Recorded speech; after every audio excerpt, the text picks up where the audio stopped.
Lecture 7, Operations Scheduling. This is chapter 9 of our textbook, and this is our last chapter that we are going to have in our course. And this is part 1 of this chapter. As you see here in our course map, we are at the end.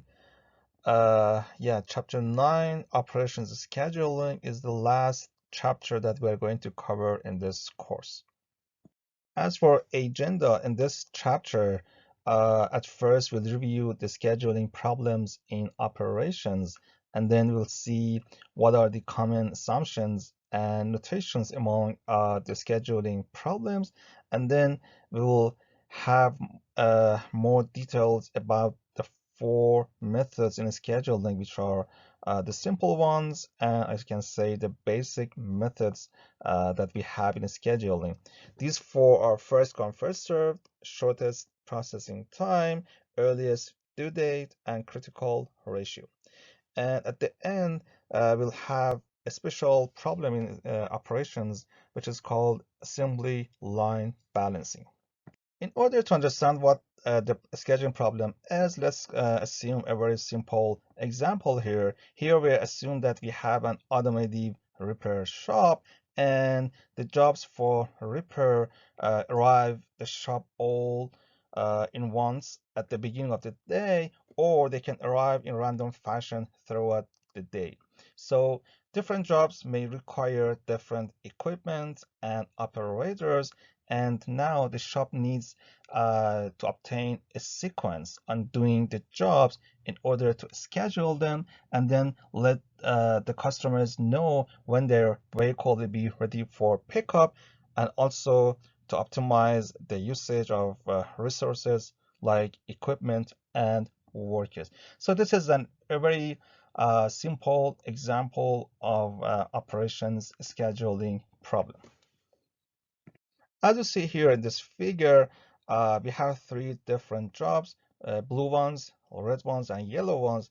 And the blue ones need to be processed on mission 1 at first, and then mission 3, mission 4, and at the end by mission 6, right?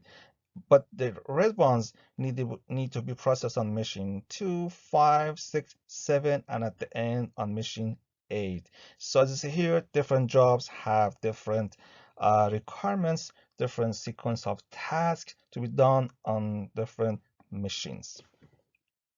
Now you have got a general definition and general understanding on the job shop scheduling problem.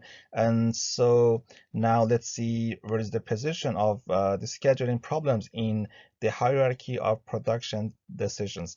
I'm going to explain these concepts on a figure in next slide. So in this slide, you see here at the top, we have forecasting of future demand, as you remember, and then we will have aggregate planning. After having an aggregate plan, we will provide a master production schedule, MPS. And again, as you remember, after having MPS, we go through MRP calculations. So at the end and in the bottom, actually we are here. So at the bottom, after having MRP calculations, we go through the job shop scheduling in order to meet the requirements of MRP. Okay. So to be more specific, job shop scheduling means scheduling personnel and equipment in a work center to meet the due dates for a collection of jobs. So we have a collection of jobs, and each job has its own due date. So we are going to obtain the sequence and order of doing the jobs in order to meet some criteria defined on the due dates, for example, to minimize the delay on due dates, for example. So as you see here in this figure, we have three work centers, including the different machines. And if machines are busy, so the jobs should wait or queue up for each machine to be available to be processed. So this is how a shop is working. There are many problems in operations scheduling, but in this course and in this chapter, we're going to just focus on job sequencing. So when we say job scheduling or job sequencing, we mean the same thing. So job sequencing and job scheduling will be a synonym in this course. And the problem here is how to sequence the jobs in order to optimize some specified criteria. So we'll see what are the common criteria in scheduling problems, and if we consider an appropriate sequence of the jobs, then that will have a great impact on the throughput rate of the job shop. The scheduling actually is a decision-making process that is used on a regular basis in any manufacturing or service environment. And in scheduling, we deal with allocation of resources to tasks. So the definition of resources and tasks are different, and it depends the context of the industry that we are considering for scheduling. And usually the goal of any scheduling problem is to optimize one or more objectives. So yeah, the resources actually can take many different forms. For example, machines in a workshop, runways at an airport, or crews on a construction site. And the task could be operations. For example, if we are considering a workshop, the machines are resources and the task will be operations to be done by machines. And if we are considering an airport, so the resources runways and the task will be takeoffs and landings, right? And if we are considering a construction site, then the resources will be crews and the stages in a construction project will be the tasks. The common objectives in scheduling problems are these ones: meeting due dates, minimize work in process inventory, minimize average flow time, maximize machine worker utilization, reduce setup times for changeovers, and minimize direct costs of production and labor. Uh, these objectives could be conflicting. For example, minimizing direct costs of production and labor will have conflict with meet the due dates, right? Let's review some terminology that we have in scheduling problems. In general, when we talk about a scheduling problem, we need to define these three components. What's the machine or service environment and operations? What are the processing restrictions? And what are the objectives for scheduling? So in machine environment and operations, we have these ones: a single machine. In this case, there is only one machine available to process all jobs. So the single machine is the simplest and special case for all other scheduling problems. In multiple machines, so we have more than one machine here. So the scheduling problems could be one of these four problems: a sequential processing, parallel processing, flow shop, and job shop. In sequential processing, we have m different machines and different operations are performed by different machines. Okay. In parallel, we have m identical machines. So all m machines are identical, and any incoming job can be processed by any of the available machines. In Photoshop, we have n jobs processed through n machines in same sequence. So as you see here in Photoshop, we have n different jobs, we have m different machines, but the sequence of processing the jobs are is the same. Okay, so for example, it could be assembly line here, but in job shop, it's more complicated than the flow shop. Again, we have n different jobs, we have m different machines, but the sequence of each job can be different than others. So this is the definition of job shop.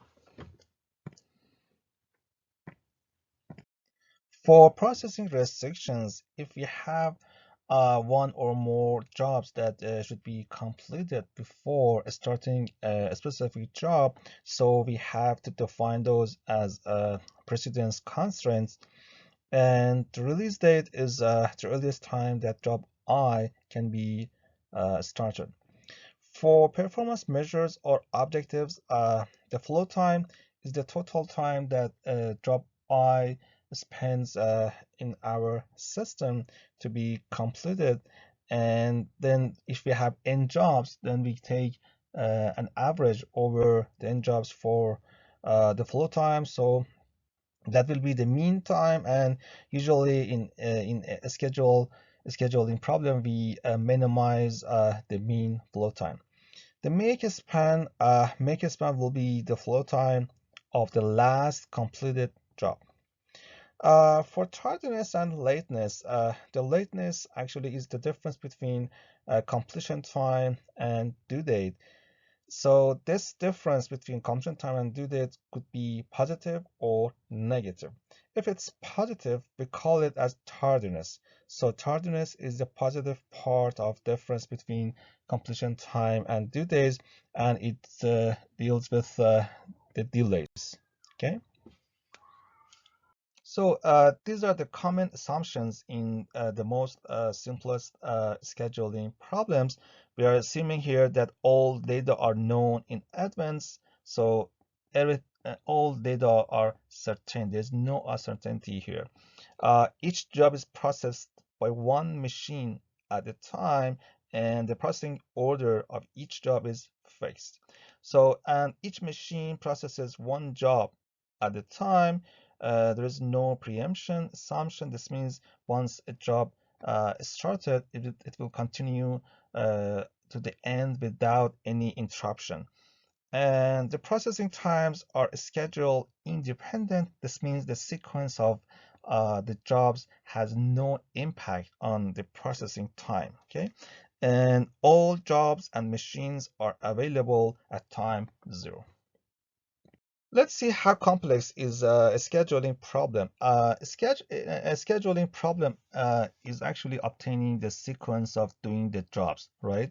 Uh, One possible option here in order to obtain the optimal solution is just evaluating the all enumerations. I mean, the all possible sequences, right? So let's see how complex is a scheduling problem. If we consider the very simplest case, having just one single machine here and having n jobs, so we might have n factorial feasible schedules or feasible sequences, right? So let's see how is that in the numbers. If we consider just n jobs here, then the computation time to obtain the optimal solution will be 3.63 seconds. It's it's good, right? But if we increase n just by 2 jobs, so here we have 12 jobs, the computation time will be twice, right? If you increase just another 2 here, so if in n gets 14, then the computation time will be 1 day. Do you see the difference? 1 day. And for just 6 jobs, more than 10 jobs, the completion time will be 8.07 month. Wow, the huge difference, right? From 3.63 seconds to 8 months by just increasing 6 jobs. And for 18, it will be 200 years. Wow. As you see here. So these optimization problems are called NP-hard problems in operations research. So the scheduling problem is an NP-hard problem, and for NP-hard problems, we are not able to obtain the optimal solutions for large-scale problems. There are two types of algorithms to solve any optimization problem: exact algorithms and heuristic ones.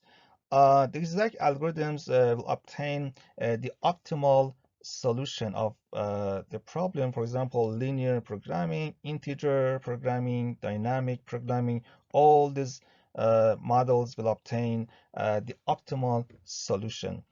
Uh, but the heuristic algorithms just find a good solution, but in a reasonable time window. So usually we consider heuristic algorithms for NP-hard problems, and since the scheduling problem is an NP-hard problem, so we are going to consider heuristic algorithms for solving a scheduling problem.